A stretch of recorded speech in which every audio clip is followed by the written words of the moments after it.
Hello, my name's Father Adam Edwards and I'm the Communications Director for the Church Union.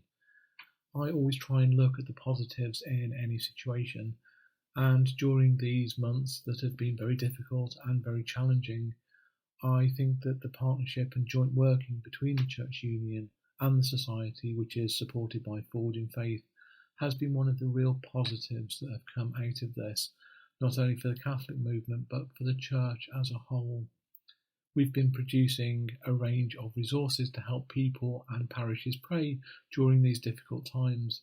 We've produced a series of videos, and there is a separate film on those which you can watch today. We've produced social media campaigns and a whole suite of downloadable booklets, and it's these that I want to talk to you about today.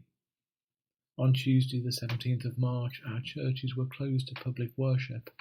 The following day I met on Zoom, which has become a constant companion to many of us these last few months, and I met with Tom Middleton and Father Robert Hart to talk about what resources we might be able to produce to help people pray and worship at home during the months ahead. Our first resource, Praying at Home, was published just a couple of days later. In this resource, we wanted people to have a pattern and a rhythm of prayer that would really help them and sustain their spiritual lives. We wanted them to have the resources for how to make a spiritual communion when the reception of Holy Communion was not possible, and also some prayers to pray for those who are suffering from coronavirus, as well as those key workers who are helping us to keep safe and to keep healthy during those times. The resource was hugely successful, and since then the partnership, along with the other Catholic societies, have produced a wonderful range of resources to help people during this troubling time. We've truly been working together to help us develop and sustain our spiritual lives.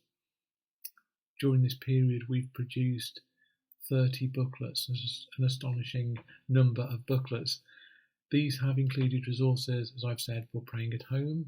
We've produced resources for how to pray in church when our churches were open again for private prayer.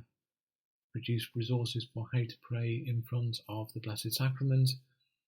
During Easter we produced Stations of the Cross and Stations of the Resurrection. We've produced a resource for how to pray daily for our deacons, priests and bishops.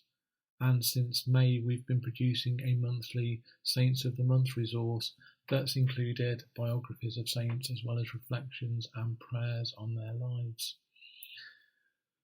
We've also, and there's a few of them here, just a small selection of the fabulous booklets that we've been producing. We've also been working with the religious of Orthodox tradition to produce booklets that have included their reflections on how the religious life speaks to us during this time of pandemic. And this week we've produced a novena of prayer, which will be starting next week, to pray for an increase in vocations to religious life. Also this week we've released our Advent resource called O Radiant Dawn. That's been a collaboration between the Church Union, the Society, and several other priests who've contributed to that. And there'll be some more resources that are coming out in time for Christmas. In these resources we wanted a simple format that parishes could easily download, print and distribute to help people pray during these troubling times. And I know that many parishes have got in touch with us to say how helpful they've been in the mail outs that they've been doing, as well as leaving things in church for people to be able to pray with as they came into church to pray once private prayer was allowed. We wanted the content to be strongly Catholic, but also distinctively using our Anglican patrimony. We've included prayers and devotions from a range of sources, both Anglican and Roman Catholic, both modern and more ancient, of traditional and contemporary language, and people have really delighted in this range of sources that we've used.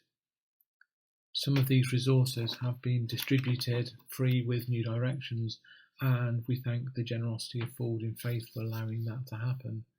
And the resources have reached far and wide beyond society parishes and have even been included on the Church of England website, so the work that we've been able to do has been a real blessing to the wider church. Along with the videos and the social media, the booklets have met a real need for people in helping them to pray over recent months, to sustain and develop their spiritual lives. The booklets have been very well received, especially by those who can't access things on the internet or social media.